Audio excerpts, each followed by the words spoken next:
Day by day, our magistrates' courts hear thousands of cases. In the name of the Queen, we meet together to seek justice.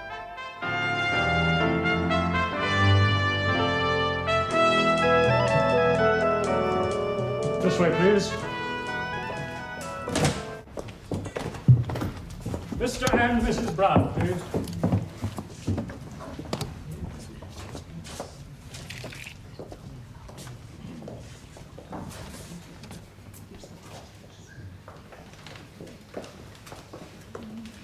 Numbers 3 and 4, your worships. L.H. Brown and A.G. Brown, cross summons.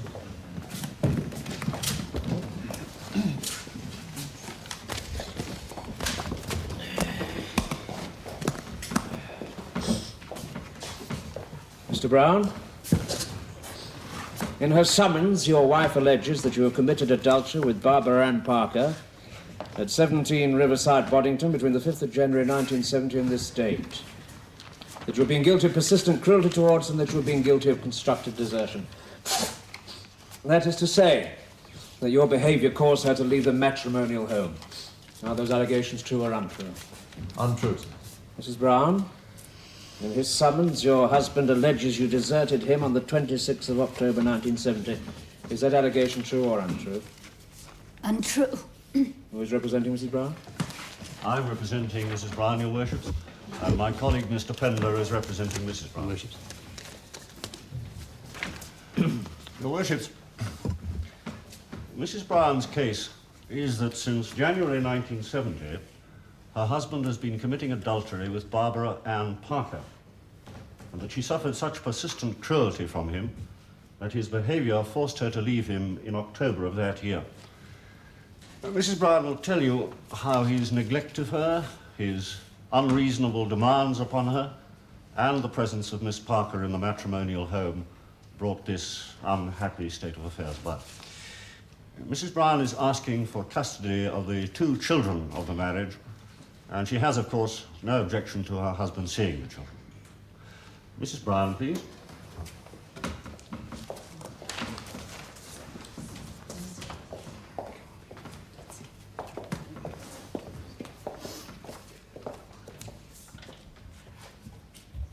What religion are you? Roman Catholic. Will you take the testament in your right hand and read from the card? I swear by Almighty God that the evidence I shall give will... the evidence I shall give in this court will be the truth, the whole truth, and nothing but the truth. Thank you. Sorry. You may sit if you like, Mrs. Brown. Oh, I'm all right, thank you. Is your full name Lorna Helen Brown? Yes. And you reside at 14 Comer Crescent, Sterling Heath? Yes. Mm-hmm. Go.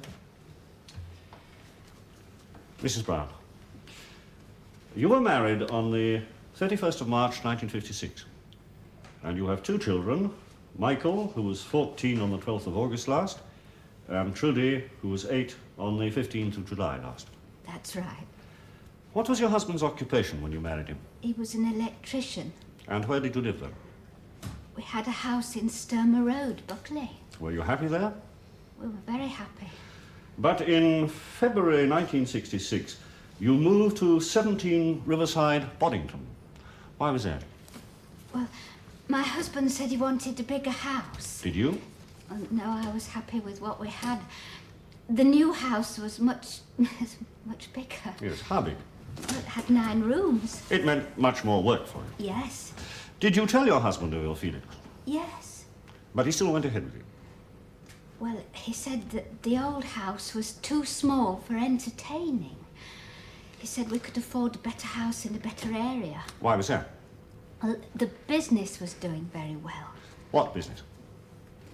Our business, Tolor Electrics. Will you spell that, please? T-O-L-O-R.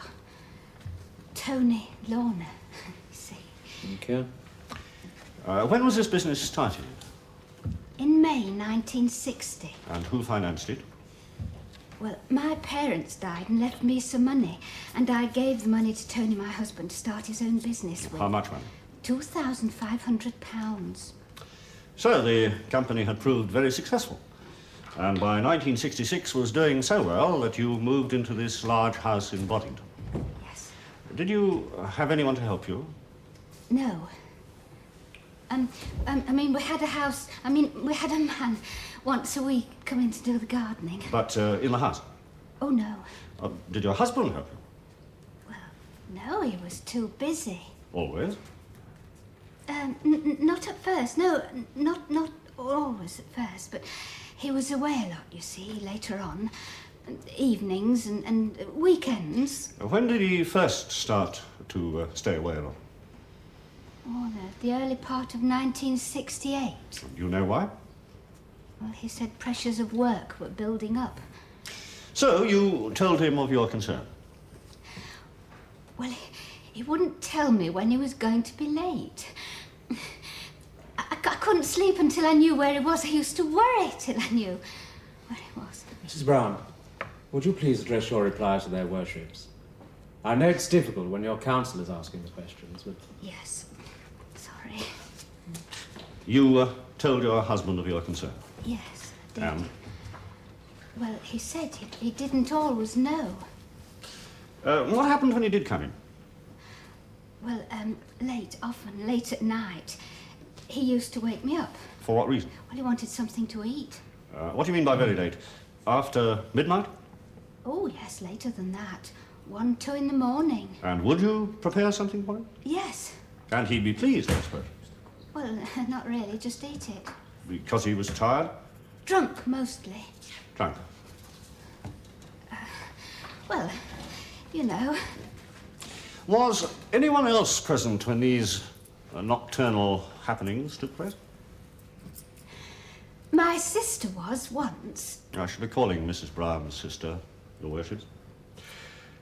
Did your husband take you out often for a meal or a drink? Not for years. How many? Well, the last time I remember was just after we'd taken Michael to the boarding school. That would be September 1968. And what about official functions? When were you last invited to accompany your husband to one of those? February 1968, St. Valentine's Day. 4 years ago? Not since? No, Well, why was this? didn't ask me. Did he say why? Yes, he said I didn't join in. He said I didn't know how to dress properly. But he went. Oh, yes. Would any of your friends be present at these functions? Oh, yes, all our friends went, one time or another. So your absence would be noticed by them? Well, of course. It was very humiliating. Yes. Your husband bought this house to entertain in, he said. Did you, in fact, entertain much? No, not much. He said he'd rather entertain in a restaurant. The food was better. So was the company. Were you included in these outings? Could you speak up a little, Mrs. Brown? Oh, sorry. No, I wasn't. So, what would you do? Well, I'd watch the television. Or else I'd go to bed early, read a book. You were left on your own? Well, the children were in bed. Yes, but... I was very lonely. What effect did this have upon you? Well, I became very depressed. Well, of course you would. Did you take professional advice? Yes, I went to see the doctor. He gave me something. Do you have a doctor's note, Mr. Rawson? I'm afraid not. Mrs. Brown was unable to get hold of him. Do you know what it was he gave you? There were capsules. Green and black ones. Did you, at any time, have anyone in the house to help you? Well, you see, I advertised, but it was ages before I got anybody. When was it? Easter 1970. I'm sorry, 1969. Oh, It's all right, Mrs. Brown. Just take your time. thank you. Thank you, madam. And how long did she stay? Until just after the Christmas. Now, why was it? Well, my husband had arranged for somebody else to come. He said we needed somebody to live in. Did you? No, not to live in. And when did this new help arrive? Just after the New Year in 1970. And who was there? Barbara Parker. How did life carry on at your home after Miss Parker's arrival? Well, she gradually took over. How? Well, looking after things. In general, the housekeeping and Trudy. How do you mean, Trudy? Well, she'd say they were going out for a walk. And when they came back, she'd have been buying her things. What sort of thing? Toys, clothes. With her own money? Oh, no, my husband paid for them. Did you object? Well, yes, I did. I told her, I said I'd take care of that kind of thing. But she said that my husband had asked her to and that she took her orders. That is hearsay evidence, Mrs. Brown. Oh, sorry. And what was your husband's reaction to all this? Well, he said that's what she was there for. And it was about time things began to run smoothly. What were relations like between your husband and Miss Parker? Very friendly. Will you tell the court what happened on Monday, the 26th of October, 1970?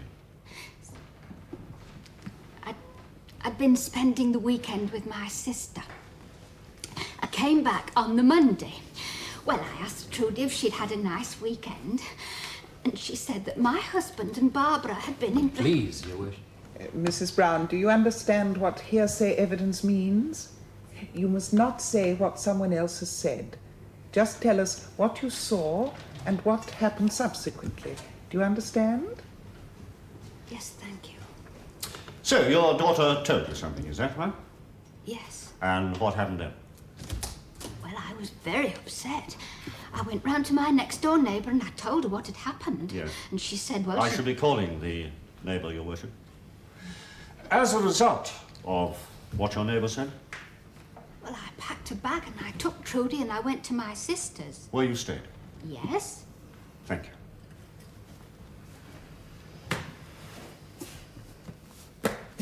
Now, just wait there, please, Mrs. Brown. Mr. Pender wants to ask you some questions. The house you lived in at Buckley, will you describe it, please?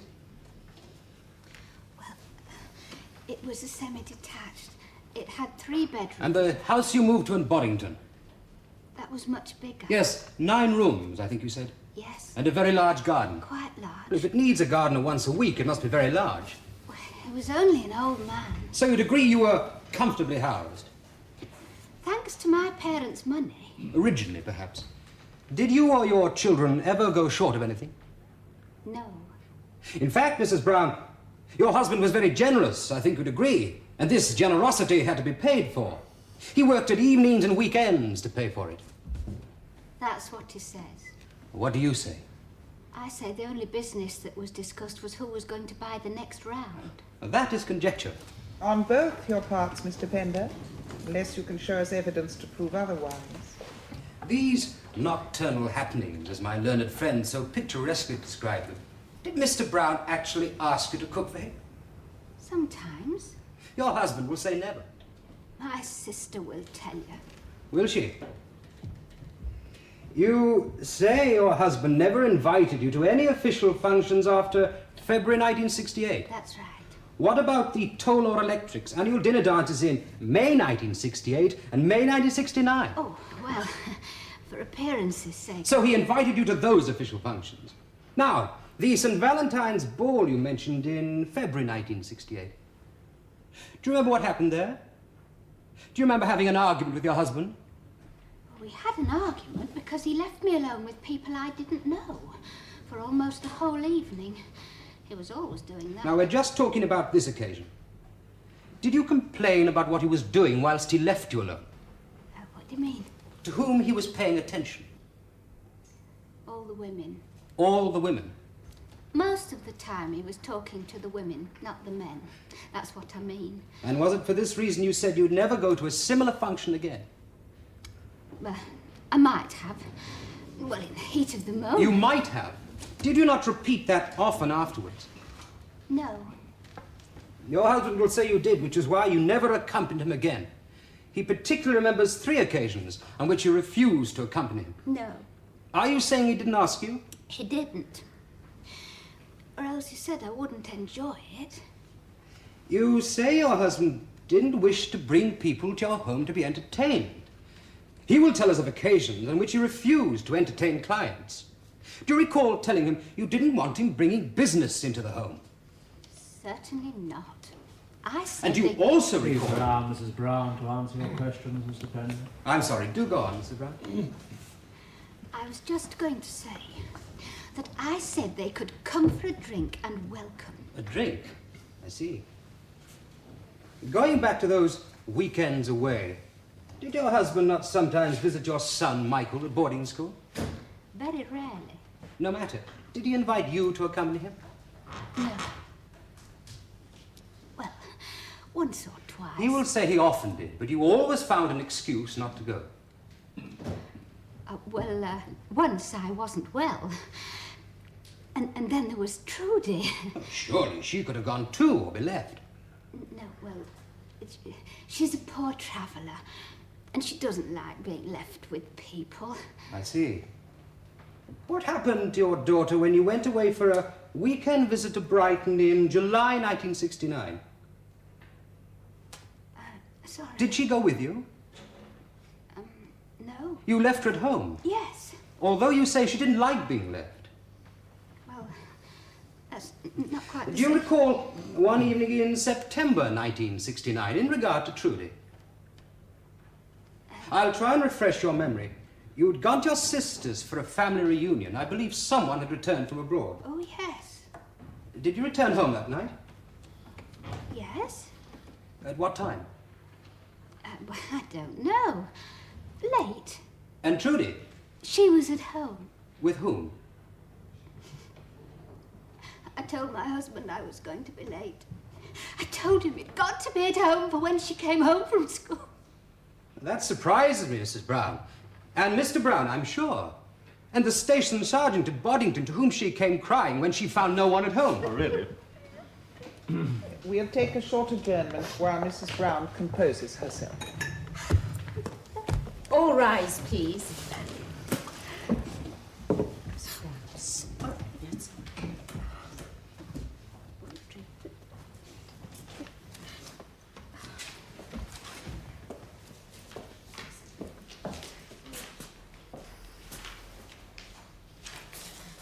Going.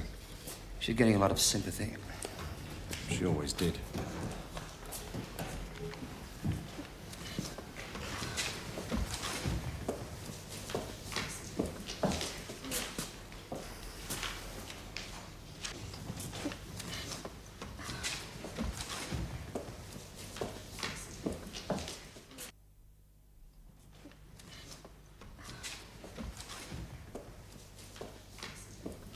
Mrs. Brown, you say you found the house at Boddington too big to manage.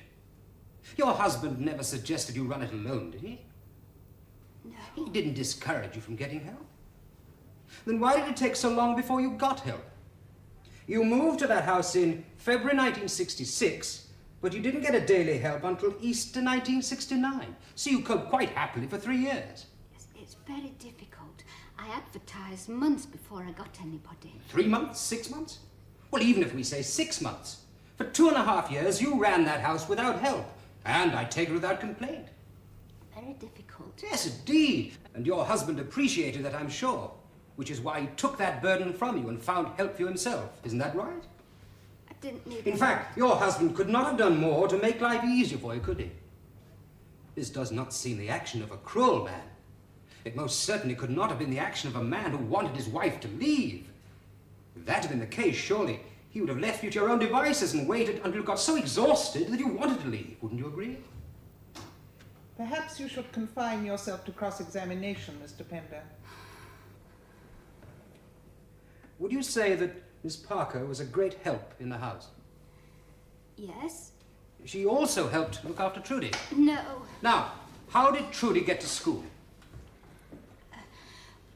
We had a sort of pool of drivers from our district. We took it in turns. And who drove when it was your family's turn? Well, sometimes my husband dropped on his way to the works. Did Miss Parker? Yes. How often did you do it? Well, I don't know. So long as somebody... Yes. And that somebody was usually Miss Parker or your husband. I always took her before she came, always. She took my car. Mrs. Brown, after you went to stay with your sister, after you'd virtually left the matrimonial home, did your husband visit you there? Yes. How many times? 3 times. What happened? He said he wanted the children back, especially Trudy. Now, think carefully, Mrs. Brown. That's what he said. He will say he asked you all to come back. Will he? Yes, and he will also tell the court of your reply. Thank you, Mrs. Brown. No further questions. Thank you, Mrs. Brown. I should like to call my next witness, madam, Mrs. Wendy Coles. Mrs. Coles, do you remember visiting the Browns' house in Boddington in August 1969? Yes. Is there anything in particular which you recall about that visit? Yes, it was on a Sunday. Tony came in very late, about 1:30. Were you still up? No, I'd been in bed for a couple of hours, but I was woken up by them having a row. So what did you do? Well, I got up and went down to see what was happening. They were in the kitchen. Tony had hold of Lorna's arm and he was shaking her and shouting at her. She was crying. What was he shouting about? He was asking her why she had no meal ready for him. Coming more up to date, do you also recall a weekend in October 1970 when your sister came to stay with you? Yes, I do. Will you tell the court about it? Well, when Lorna arrived on the Friday night, she was depressed and tired as usual. We had a nice weekend and she was in much better spirits when she left. On the Monday? Yes. When did you next hear from her? That same evening, she telephoned and said she was coming back. She said that Trudy had said that Tony and had seen Tony and Bob... That is hearsay evidence, Mrs. Coles. Now, please tell the court what you saw and heard. Well, how can I? Well, just say as a result of what your sister told you, and so forth. Oh. Well, anyway, she came back that night and brought Trudy with her. And how long did she stay? Until 2 months ago. Thank you, Mrs. Coles.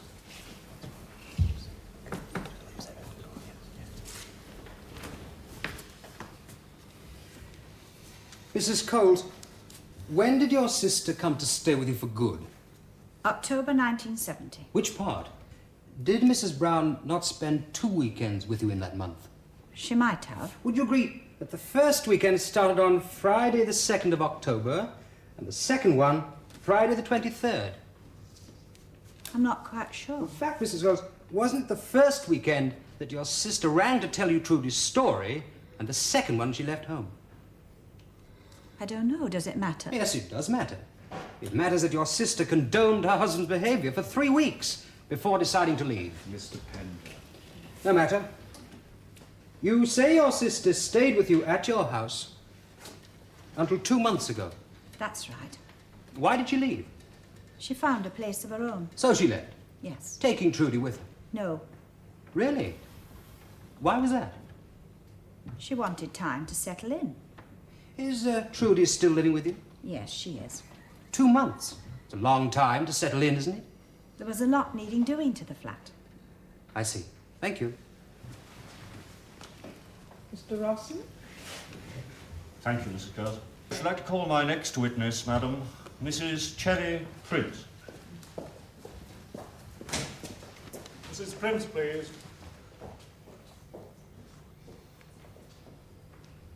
Then you live next door to the Browns. I do. Do you remember Miss Parker arriving at the Browns' residence? Oh, yes, it was just after the New Year in 1970. Did you see much of her? I saw her in and out. What sort of things did you see Miss Parker doing? Taking Trudy out, going to the shops, housework. I saw her doing housework a few times. Was she usually on her own or with Trudy? Well, I often saw her with Mr. Brown early in the morning in the garden. What were they doing? They would wander around in dressing gowns. I saw them holding hands a couple of times, and once I saw her kissing him goodbye on the doorstep. Do you remember what Miss Parker was wearing? A nightdress. And as he kissed her, he put his hand on... inside the bodice. Thank you, Mrs. Prince.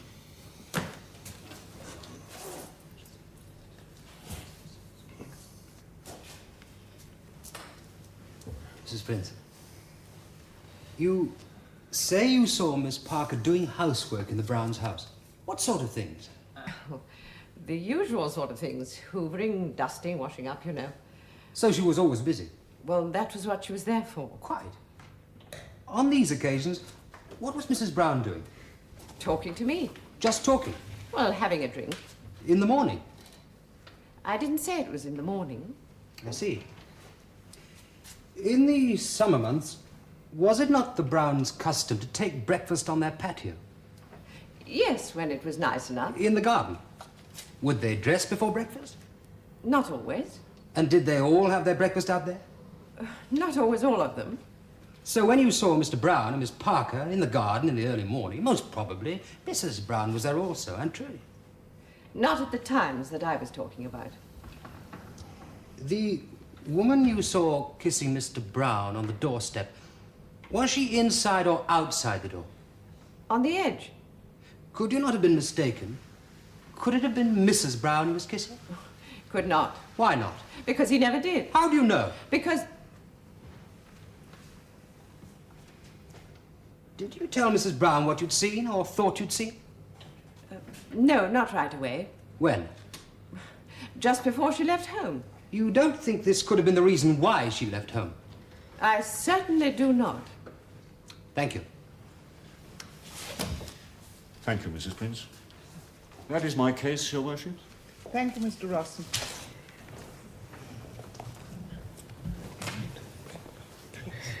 As it is 12:45, I think this would be a good point to break for lunch. Then we can start on your case immediately after, Mr. Pender. Thank you, madam. Court rise, please.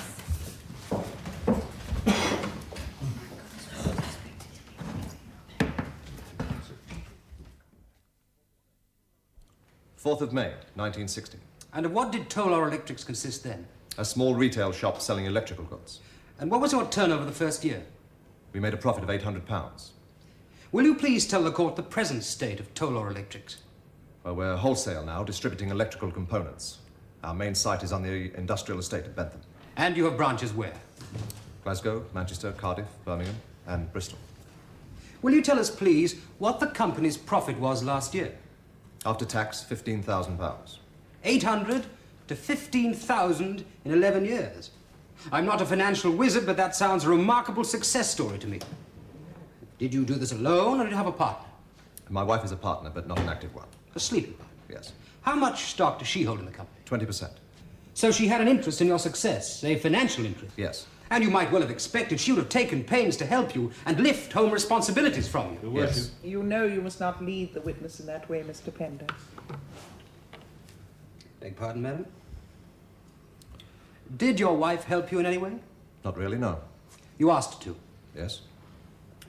Will you tell the court what happened on one occasion in particular in July 1969? Representatives of the board of one of the biggest radiophonics firm in Italy came over to vet us. The Italians are great family men, and I wanted to entertain them at home, but my wife refused. On what grounds? She said she didn't want to cook for a lot of foreigners, and she didn't want me bringing business home. How much notice did you give her? A week, 10 days. What about household affairs? Did you give her housekeeping? Well, at first I used to give her housekeeping money, but later on I took over that side myself. What sort of things did you take over? I had only paid the bills previously, but later I started ordering groceries and things for the house. Why was that? My wife said she couldn't cope. Perhaps the household chores took up all her time. I wouldn't have thought so. No? Often when I came home late in the evening, she hadn't done the washing up from breakfast and the beds would still be unmade. These weekends away on business, why were they necessary? As I said, we had branches all over the country and I can't spare the time in the week to visit them. Any other reason? Yes, I wanted to catch them unawares, with their trousers down. But if I'd known I was coming, they would have made special preparations. And the late nights? They weren't all business, of course, but in the main they were. What necessitated them? Making contacts, entertaining overseas buyers and suppliers, that sort of thing. And when you came home late at night, What would you do? Go into the kitchen, have a glass of milk or a snack, and go to bed. Did you ever ask your wife to cook for you on these occasions? No, certainly not. Never?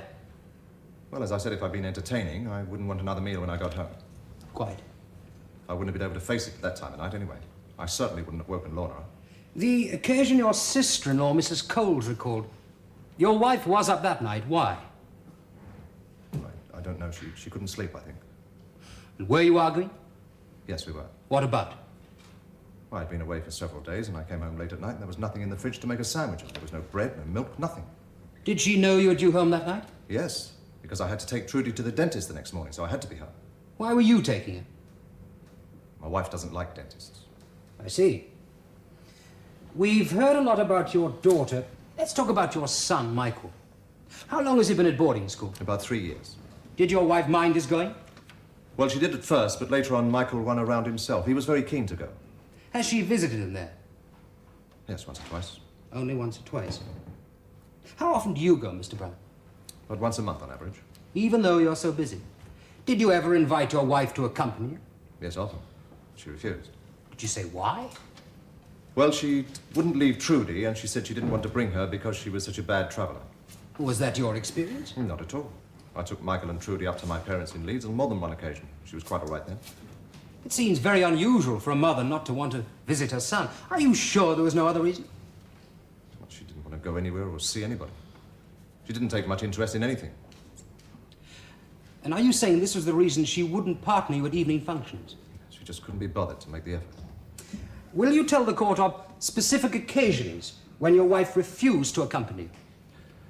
A charity Christmas ball at Boddington Town Hall in December 1969, Ladies' Night at my lodge in April 1970, and the Boddington Cricket Club annual dinner and dance in September 1970. What was your sexual relationship with your wife during the last year of your married life together? Non-existent. Were you happy with that state of affairs? Certainly not. Was your wife in good health at the time? She was a bit depressed. I suggested she go and see a doctor. And did she? As far as I know. We had different doctors. Could her lack of interest in the physical side of your marriage have been for physical reasons? Well, I asked her that, of course, but she wouldn't talk about it. Did you see any improvement in your wife after she said she'd been to see her doctor? Well, for a while, but she was always up and down. Did you ask your wife why she had these depressions? She said it was because she was on her own a lot. Did you offer to help? Yes, I asked friends to call in for visits and even to take her out. How did that work out? Well, she didn't want to know. She wouldn't even try to help herself. I even asked my own doctor to call in while I was there, but she refused to talk to him. So you tried very hard to help your wife and make her well? Yes, I did. If we may get back to financial matters, you say you did not give your wife housekeeping, but did you give her any other allowance? £10 a week spending money, a dress allowance, £300 a year, a car and its upkeep, and holidays, of course. Any credit accounts? One at Brewer's. An enviable situation for a woman to be in. All this besides her holding in the company. Well, I didn't take that into account. It was her business. It was her money that had enabled me to start the company in the first place. I'll always be grateful for that. Mr. Brown, did you tell your wife to leave your home? Of course I didn't. Did you know she intended to? No, I had no idea until I got home late that night that she'd gone. And I went round to her sister's first thing next morning to ask them to come back. Why? Well, it's her home and Trudy's as well as mine. Things weren't perfect, but we are a family. I wanted us to stay together. And what was Mrs. Brown's reply? She refused. What happened on your second visit on Christmas Eve? I asked her to come back again, but she said no. Unless Miss Parker left. And the third visit on the 20th of February, what then? I said I was prepared to give Miss Parker notice if she would come back. And what was her reaction to that? She said I'd taken too long to make up my mind. She definitely wasn't coming back. From the time Miss Parker came to your home in January 1970 to that day in February 1971, had you and she ever had sexual intercourse? No. But you are now living together as husband and wife? Yes. When did this start? April 1971. 2 months after your wife refused to return to you? Yes. One last point. Have you visited your daughter Trudy since she went to stay with Mrs. Coles? Yes, of course. How often? Once every 2 weeks. I see. Does Trudy seem happy? Does she look well? Well, she looks well enough, but I don't think she's very happy. The last time I was there, she was crying a lot and said she wanted to come home to me. That is hearsay evidence, Mr. Brown. I'm sorry. Thank you, Mr. Brown. This cessation of sexual relations between yourself and your wife, you say it began a year before she left. That would make it October 1969. Was it not more recent than that? Mrs. Brown tells me that it was after Miss Parker arrived. That would make it early in 1970. That's not true. It had nothing to do with Miss Parker. You lost interest? She did. I put it to you that it was you who lost interest and your wife who tried to resume relations. Do you? Do you recall an occasion last year when you told your wife to clear off if she didn't like it? I might have. You said you never told her to go. Well, when does my wife say this happened? In the summer, when she complained about you and Miss Parker walking around the garden in your night clothes. That was during that hot spell in July. She took a long time to take the hint, didn't she? On the occasions when you visited your wife at your sister's, did you in fact just ask for the children back? I asked for them all to come back. Your wife says you didn't. Then my wife's lying. Thank you. Do you wish to re-examine, No, Mr. Pendon? Thank you, Mr. Brown. I will now call my witness, Miss Barbara Parker.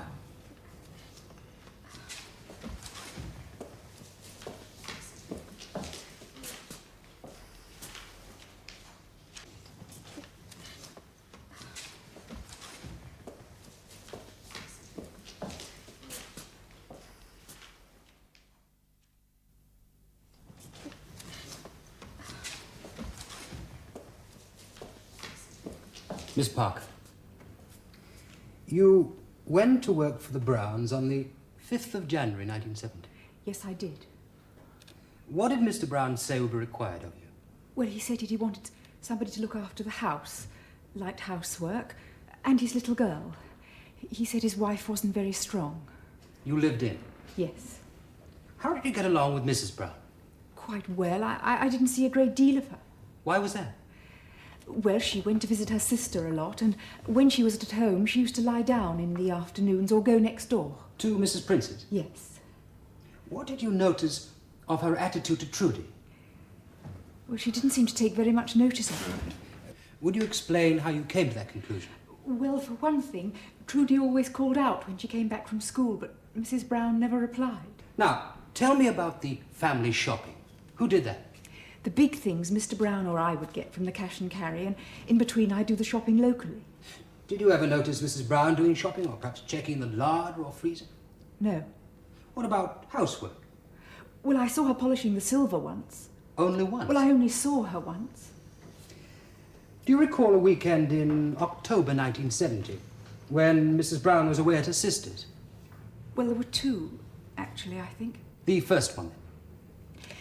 Mrs. Brown came back on the Monday morning, and she came into my room in a terrible temper and said that Trudy had said Mr. Brown and I were in bed together on the Sunday.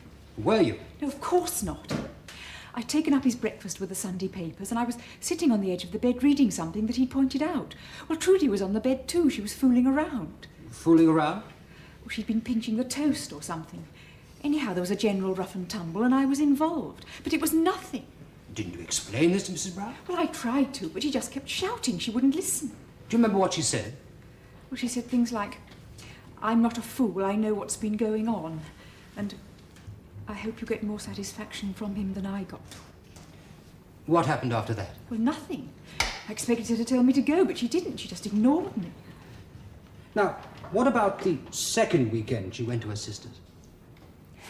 Well, she came back on the Monday morning as usual and went next door. About half an hour later, she came rushing back and went straight up to her room, and the next thing I knew, she came down with a couple of suitcases, and she got in the car, taking Trudy with her. Didn't she say anything? Well, I asked her what was the matter because she was crying. I thought something terrible must have happened, but she wouldn't answer. And how long was this weekend after the first one? 3 weeks. Miss Parker, did you and Mr. Brown ever have sexual relations between the time you came to his home in January 1970 to the time his wife left home? No. But you did later. Yes. When did this eventually come about? Well, when Mr. Brown told me that his wife definitely wasn't coming back in the February, I asked him if he'd like me to stay on as his housekeeper. I said I'd understand if he thought there'd be any gossip. And? He said he'd be pleased if I'd stay. That was in the February. Did your relationship change right away? No, not until my birthday, April the 27th. He took me out to dinner as a treat, and when we came back, we made love. What happened then? Well, I offered to leave, but he asked me to stay. And were you happy to? Yes. He needed somebody to look after him. Thank you, Miss Parker.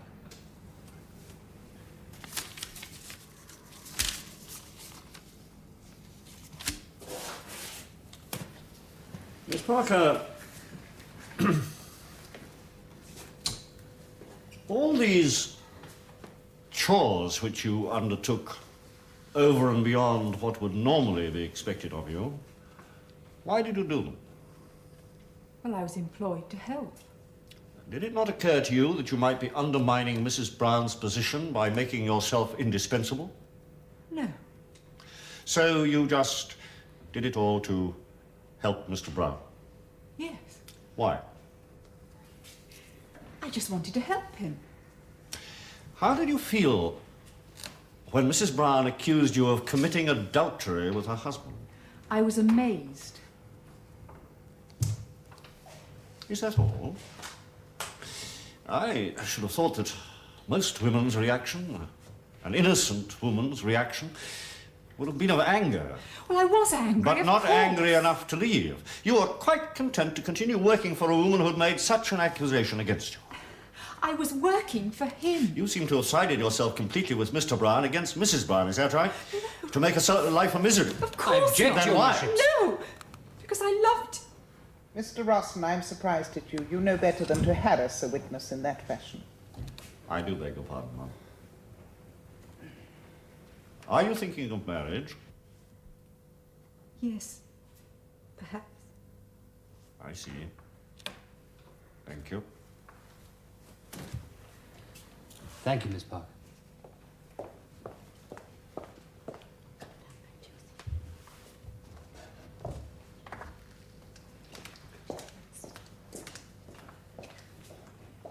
Your Worships, I have no further witnesses, but I would like to recall Mr. Brown to the stand. Very well, Mr. Pender. You're still under oath, Mr. Brown. Yes, ma'am.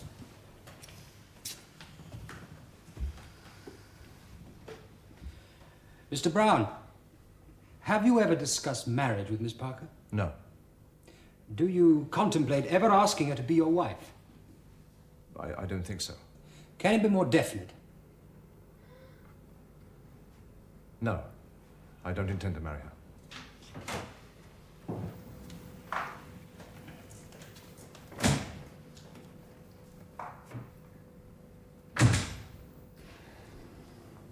Any further questions, Mr. Rawson? No, thank you, madam. Thank you, Mr. Brown. That is my case, Your Worships. Thank you, Mr. Pender. The bench will retire. Court rise, please.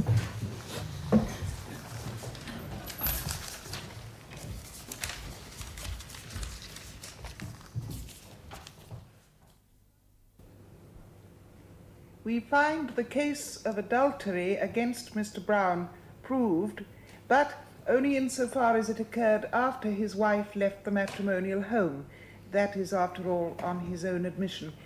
Previous to that date, we cannot find it proved, nor do we find that he was persistently cruel to his wife. It was certainly not intentionally. But we do feel that she was given cause to leave home, and so we find constructive desertion is proved as well. For that reason, of course, Mr. Brown's allegation of desertion against his wife is dismissed. As regards custody of the children, we are very concerned about their welfare, as we always are in these cases. They are, after all, innocent victims, caught in the crossfire of their parents' matrimonial troubles.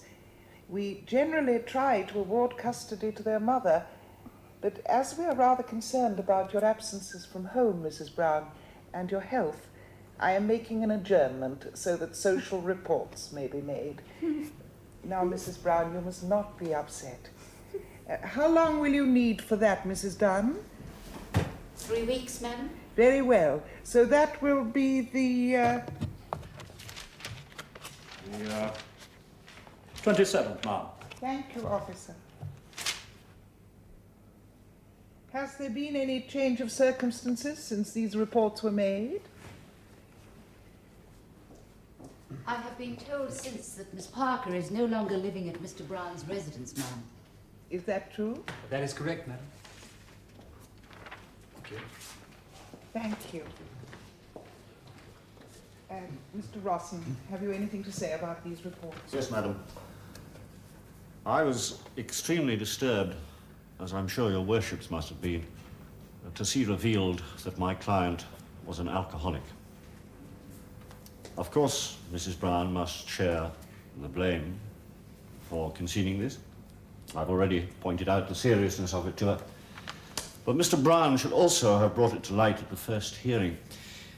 This serious illness, for that indeed is what it is, despite its social stigma, would have accounted in great part for the inconsistencies in my client's behavior which were highlighted in Mr. Brown's case. You'll also have seen from the reports that Mrs. Brown has successfully undergone treatment and is now cured, as far, of course, as one can be cured, of this tragic ailment. She's now a much happier, more contented and stable woman, and an extremely fit person to take the responsibility of her 2 children, who desperately want to return to her care. Thank you, Mr. Rawson. We were, of course, most disturbed that a fact of such major importance should be omitted from the hearing. Mr. Pender, perhaps you have something to say in this respect? Yes, indeed, ma'am. I was as surprised as my learned friend, and indeed, your worships, to read of Mrs. Brown's alcoholism. I have no compunction in admitting that after the initial annoyance of not having enjoyed my client's complete confidence, my secondary annoyance was of not having this impressive weapon with which to arm myself when conducting Mr. Brown's case at the first hearing. Therefore, it is to his credit, I feel, that he chose not to reveal his wife's weakness, as he felt she suffered enough already because of it. That she seems to have conquered the disease is greatly to her credit. But I would reiterate my learned colleague's remark and say, as far as one can be cured of this tragic complaint. Therefore, it is for your worships to decide whether, living under the constant threat of a recurrence of alcoholism, Mrs. Brown would be a fit person to care for her children, especially Trudy. As you'll have heard, Miss Parker has now left the Browns' home permanently, and he is hoping to secure the services of Mrs. Piper, who worked previously at the house as her replacement, so she will be well looked after there. To live in? Yes, ma'am. I see. Thank you.